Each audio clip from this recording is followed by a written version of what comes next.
This is DJI Mini 5 Pro, and today I'll show how you can change the drone's own Wi-Fi network name or set a custom SSID for it on this device.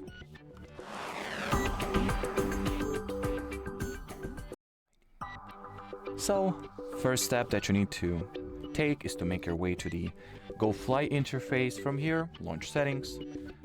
On top, select the About category, and in front of a Wi-Fi name, tap on the pencil icon.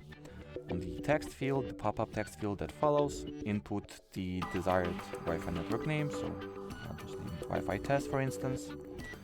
And that's it. Now the custom Wi-Fi network of your drone, which is required for the drone to be able to connect with your smartphone should you pilot it from an older remote controller which does not have a built-in screen and a built-in system.